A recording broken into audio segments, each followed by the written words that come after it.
पछतावा।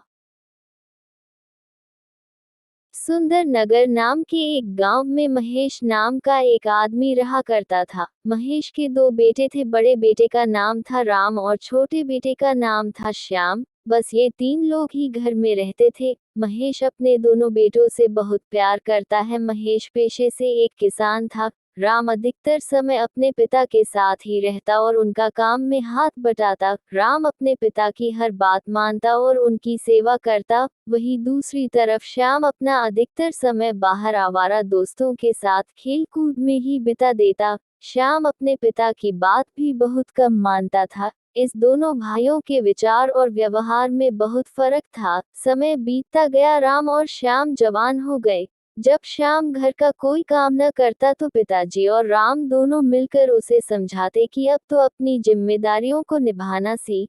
कब तक ऐसे ही अपने इन आवारा दोस्तों के साथ आवारा की तरह घूमता रहेगा। इस तरह रोज होता। एक दिन अचानक श्याम बाहर से आया और अपने पिता से ऊंची आवाज में बात करने लगा और बोलने लगा, मुझे अपना हिस्सा चाहिए।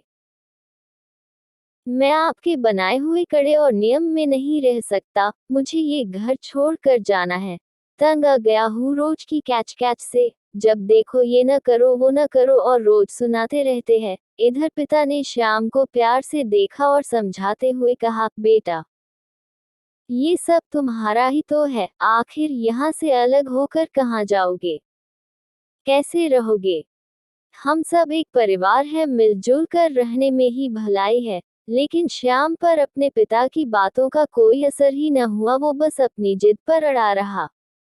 इतने में राम गुस्से में बोलता है, जाने दो पिताजी, जाने दो। दे दो इसका हिस्सा। न जाने कैसे लोगों के साथ रहता है। एक दिन जब ठोकर खाएगा तो खुद ही समझ जाएगा और उल्टे पांव यही वापस आएगा। पिताजी ने श्याम को उसका हिस्सा दे दिया। श्याम अपना हिस्सा लेकर अब बहुत खुश था। श्याम अपना हिस्सा लेकर घर छोड़कर चला जाता है।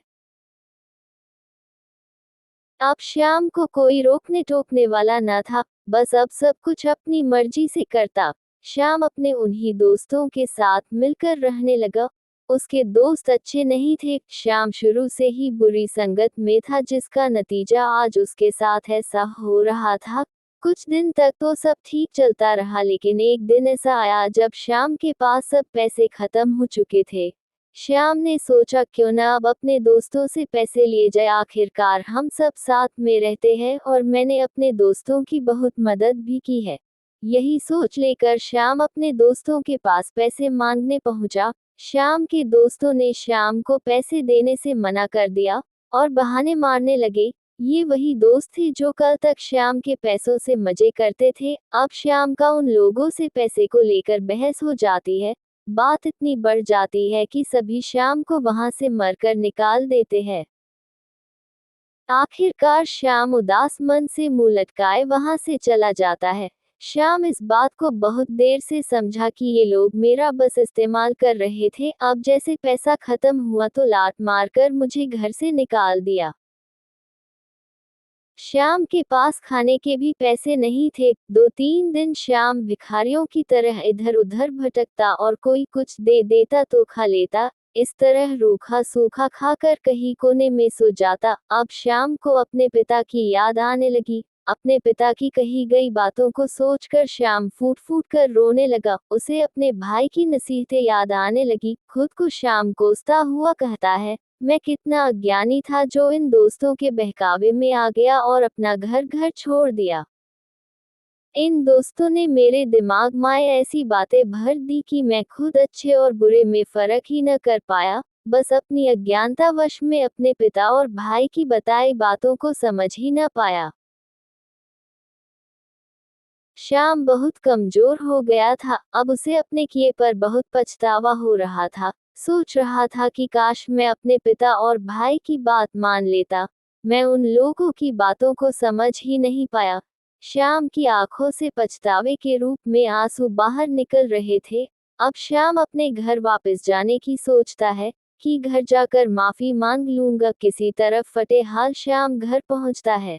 श्याम की हालत इतनी खराब थी कि पिताजी और राम जैसे ही श्याम को देखते हैं पहचान ही नहीं पाते कि यह कौन घर में घुस आया है। जब दोनों श्याम के करीब जाते हैं तब पिताजी तुरंत श्याम को गले लगा लेते हैं। श्याम पछतावे के आंसू लिए बिलक बिलक कर रोने लगता है और बोलता है, पिताजी मुझे माफ कर दो। इधर राम और पिताजी की आंखों में भी आंसू आ जाते हैं। अब श्याम को समझ आ गया था कि हमेशा अपने बड़ों का कहना मानना चाहिए। अब सब लोग साथ मिलकर रहने लगे। श्याम अब वही करता है जो उसके पिताजी और राम बोलते हैं। श्याम अब अपने पिता की खूब सेवा करता। सब लोग अब खुशी से अपना जीवन व्यतीत करते हैं। तो दोस्तों, इस कहानी से हमें ये सीख मिलती है कि परिवार में हमेशा अपने बड़ों का कहना मानो, हमेशा अपने बड़ों का आदर सम्मान करो। जो इंसान ऐसा नहीं करता उकसा श्याम जैसा ही हल होता है, वो इंसान जीवन भर ठोकर खाता है। भगवान भी ऐसे लोगों का साथ नहीं देता जो अपने माता पिता का आदर नहीं करता, उनकी बात नहीं मानता। आखिर हमारे माता पिता हमें हमेशा हमारे अच्छे के लिए ही बोलते हैं, समझाते हैं। वो जीवन के बहुत तजुर्बेकार होते हैं, हमें उनसे जीवन की अनमोल बातों को सीखना चाहिए। वीडियो देखने के लिए आपका धन्यवाद।